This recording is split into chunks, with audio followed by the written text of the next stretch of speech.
Hello guys, today, welcome back dito sa ating YouTube channel. Kung bago ka pa lamang dito, ako nga pala si Renz na nag-share ng investing journey dito sa ating merkado. And ang focus ng channel na ito ay para sa fundamental ng mga kumpanya dito sa ating bansa na nakalista sa ating Philippine Stock Exchange. So meron akong nahanap na news. I think pwede natin pag-usapan today itong pagbebenta ng stake ng Nickel Asia sa Coral Bay.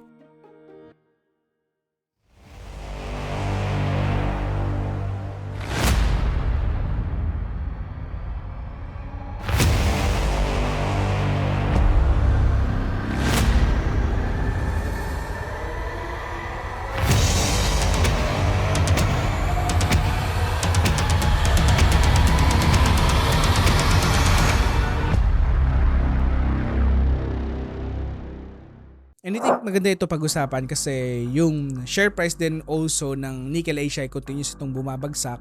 And patuloy ba itong makaka-apekto sa kanilang pagbagsak ng share price? Now, tignan natin sa kanilang fundamentals and also yung report na nakakuha natin. Now, according to the report na ang Nickel Asia ay merong ownership dito sa Coral Bay na 15.62%. Nickel Asia earlier said it has an attributable net income of 2.5 billion for the 9 month of 2024. 30% lower than the 3.65 billion reported during the previous year. Kung titignan din kasi natin also yung nickel price sa pangkalahatan merkado talaga ay continuous itong bumababa until today. Ayan. So, ito ay malaking epekto din, especially sa mga nickel mining company na nakikita natin na ganito. And so ibig lamang sabihin nito, mas malaki yung supply talaga today ng nickel sa pangkalahatang merkado, kaya nakikita natin na talagang continuous na bumababa ang nickel price sa world market. Now, if we focus naman din also sa mining sector dito sa ating bansa, and kung titignan din natin also in terms of mga company na nagmimina ng nickel, talagang continuous na bumabagsak kanilang share price. For example, FNI, ganun din ng performance, nickel, ganun din. And mapapansin natin dito na majority of stock dito sa mining sector ay talaga nasa downtrend information na nakikita natin. And ang maganda lang na nakikita natin na performance dito in terms of mining sector or mining stock ay ang APX. As of the moment, ang APX ay nasa maganda ang nilalago over the past 2 years ng kanilang share price. And syempre dito sa ating investment sa Nickel Asia ay malaking epekto din ito syempre sa ating investment sa kumpanyang ito. So as of today, ang mining sector or mining industry dito sa aking portfolio ay nasa 0.8% ng aking investment ay dito ay nakafocus o nakatuon, And ang aking investment sa Nickel Asia as of the moment ay down ng halos 19%. So ayun, apektado talaga ang aking investment sa Nickel Asia na in terms of fundamentals na kumpanya sa patuloy na pagbagsak na kanilang share price. Okay, so nakita din natin today ay lumago ng 1.25% yung kanilang share price as of the moment na time na nire-review natin ito. So mayroon itong dividend yield na nasa halos 4%. In terms of the revenue, dahil nga sa continuous na pagpatuloy na pagbagsak na kanilang revenue dahil ito sa epekto ng world market price ng nickel, ay talagang labis itong maapektuhan talaga. So in terms of annual report, sa kanilang pinaka-latest annual report, ito ay nung 2023, ito ay nasa 23 or 24 billion pesos yung kanilang nakuhang revenue. And as of the moment, sa trailing 12 months, ito ay nasa 20.6 billion pesos na lamang ang kanilang nakukuhang revenue. So hindi gaano kagandahan today ang CAGR ng kumpanya. And syempre, ganun din ang income. Makikita din natin talagang malaki yung natapya sa kanilang income from 2022 to 2023. Sobrang laki. And until today, ito ay nasa 2.5 billion pesos na lamang yung kanilang income na nakukuha. So, if mag-focus din tayo dito, titingnan natin ito, ito ay 2017, ito ay nasa 2017 to 2018 level na, So, talagang malaki talaga yung natapyas sa kanilang income. I think mas maganda today na pag-aralan natin, no, in terms of volatility dito talaga sa mga mining stocks, na napaka-importante na kung mag-invest ka talaga sa mga ganitong kumpanya, talagang mayroon kang available cash na kumbaga panapal in case na talagang bumabagsak ang kanilang share price, ay pwede mo itong makuha sa mababang presyo, no, in terms of long-term strategy. Now, pagdating sa dividendo na ibinibigay nitong kumpanya, noong 2011 talaga nagbibigay ito ng dividendo.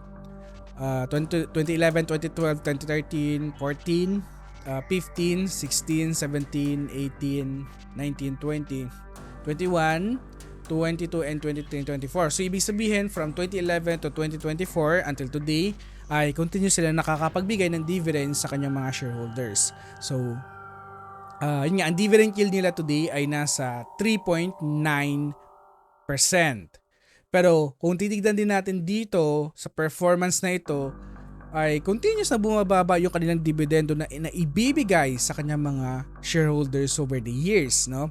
So ito isang indication na sa pagpangit ng performance na kanilang share price.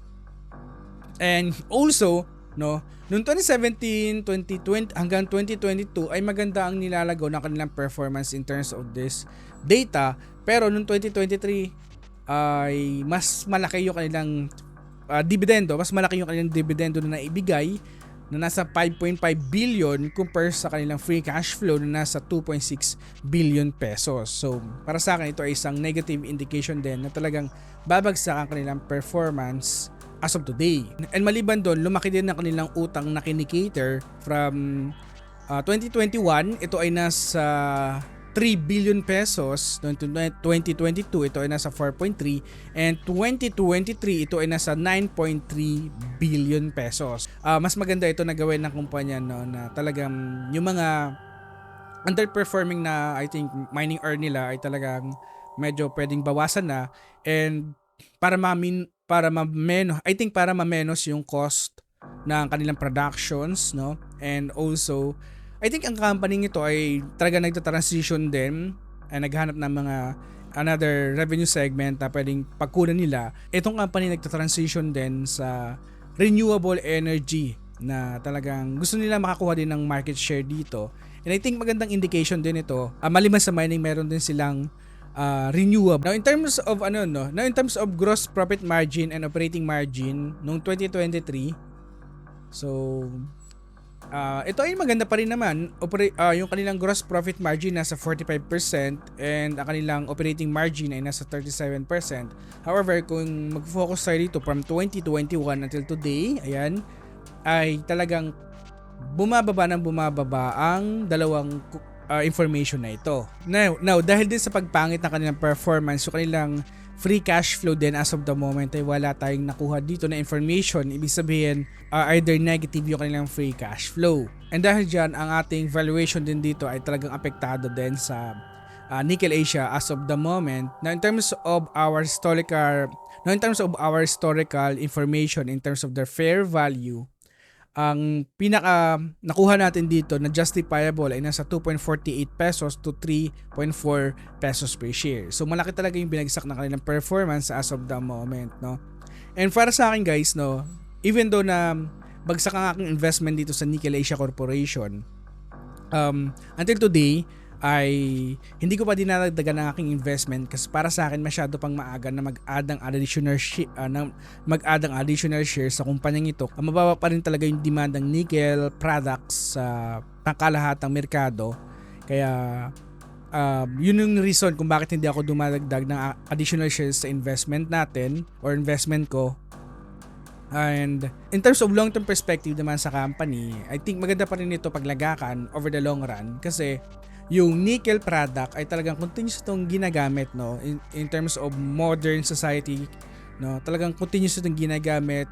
Hindi lamang ito ginagamit, no, sa battery, hindi lamang ito ginagamit sa battery bagkus sa pang-araw-araw na nakikita natin sa bahay din natin, majority sa pang-araw-araw may mga nickel product tayo nakikita sa ating mga bahay. Kaya for me, in the long term perspective, maganda pa rin ang ilalago ng nickel prices. And alam naman natin na ang mining stock talaga ay nasa volatile situation yan. Nasa cyclical stock ito na company. Kung mag-invest ka sa mga ganito, ay dapat alam mo ito. And syempre, dapat meron kang available cash in case na ganit katulad nito na bumabagsak ang kanilang share price. And syempre, you have to buy, and you have to buy in a right time para ma-take advantage natin yung ating investment na lumago over the long run. So, ang kanilang share price today ay nasa 3.25 pesos per share. So, kung titignan natin ito sa history ng Nickel Asia, 3 pesos, I think na andito na siya nasa presyo ng 2017 level, 2019 and 2015 level. No, nakikita natin dito yung performance na yan, and ang kanilang market cap noon ay nasa 44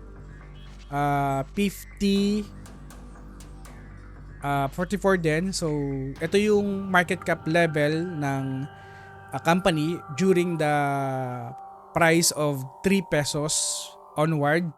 And ayun nga, as of the moment, ang kanilang market cap ay nasa 44.3 billion pesos as of today. So over the long run naman, yung kanilang return on assets, return on equity, and return on invested capital, return on invested capital and return on capital employed ay maganda naman ang pinapakita. So para sa akin, so ito ay cycle lamang talaga. So maganda na makapitalize natin ito, pero kung tatanungin nyo kung bibili ako today, masyado pang maaga talaga na bumili dito. So kung nagwa-wonder ka kung saan ito nakikita mga information na pinapakita ko sa iyo, ito ay sa website na ginawa ko. So para mapuntahan mo ang website na create ko, punta mo lamang ating channel sa YouTube, and pindutin mo lamang itong more, and pindutin mo lamang o click mo lamang itong learn more about investing para madirekta ka doon sa ating website, no, na dine-develop until today. So hanggang sa muli guys, this is pse Warrior na lagi nagpapaalala, invest wisely and see you on the other side.